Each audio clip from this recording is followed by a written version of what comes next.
بسم اللہ الرحمن الرحیم۔ السلام علیکم ورحمۃ اللہ وبرکاتہ۔ کروڑوں درود و سلام نبی آخر الزمان صلی اللہ تعالی علیہ وسلم پر جو تمام جہانوں کے لیے رحمت للعالمین ہے۔ شروع اللہ پاک کے نام سے جو بڑا مہربان نہایت رحم والا ہے۔ محترم ناظرین کرام، میں ہوں شاہنواز اتاری، آپ دیکھ رہے ہیں شاہنواز اتاری وائس چینل۔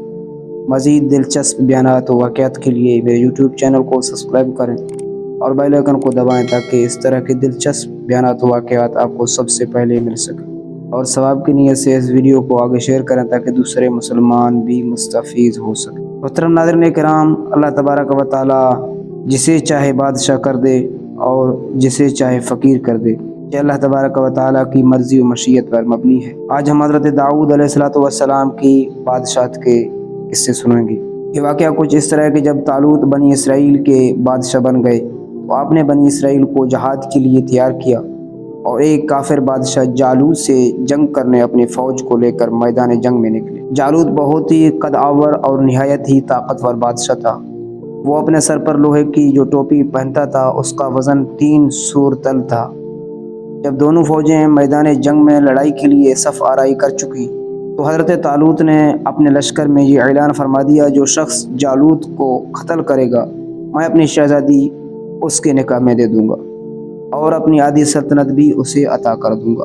یہ فرمان شاہی سن کر حضرت داؤد علیہ السلام آگے بڑھے، جو ابھی بہت ہی کم سن تھے اور بیماری سے چہرے زرد ہوا رہتا تھا، اور غربت و مفلسی کا یہ عالم تھا کہ بکریاں چرا کر اس کی اجرت سے گزر بسر کرتے تھے۔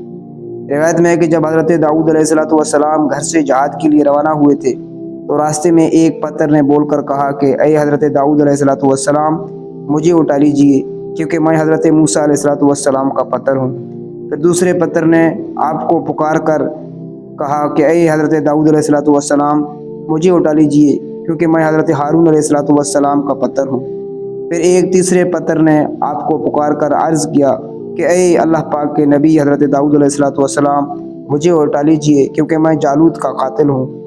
آپ نے ان تینوں پتھروں کو اٹھا کر اپنے تھیلے میں رکھ دیا۔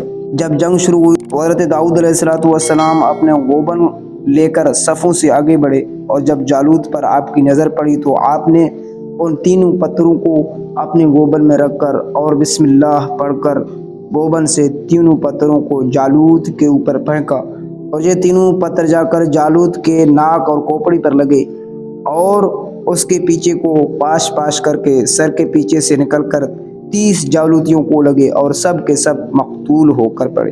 پھر حضرت داؤد علیہ السلام نے جالوت کی لاش گھسیٹتے ہوئے لا کر اپنے بادشاہ حضرت طالوت کے قدموں میں ڈال دیا۔ اس پر حضرت طالوت اور بنی اسرائیل بے حد خوش ہوئے۔ جالوت کے قتل ہو جانے سے اس کا لشکر بھاگ نکلا اور حضرت طالوت کی فتح مبین ہو گئی، اور اپنے اعلان کے مطابق حضرت طالوت علیہ السلام نے حضرت داؤد علیہ السلام کے ساتھ اپنی لڑکی کا نکاح کر دیا اور اپنی آدھی سلطنت کا ان کو سلطان بنا دیا۔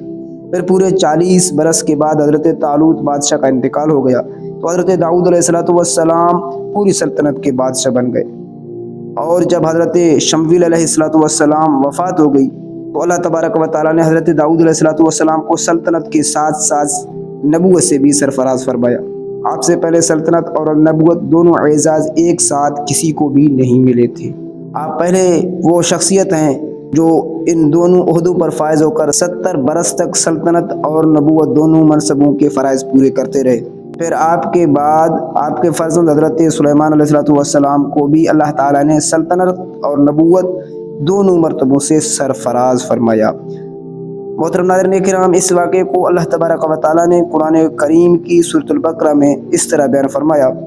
ترجمہ: اور حضرت داؤد علیہ السلام نے جالوت کو قتل کر دیا اور اللہ نے انہیں سلطنت اور حکومت عطا فرمائی اور انہیں جو چاہا سکھا دیا۔ محترم ناظرین کرام، یہ تھی حضرت داؤد علیہ السلام کی بادشاہی۔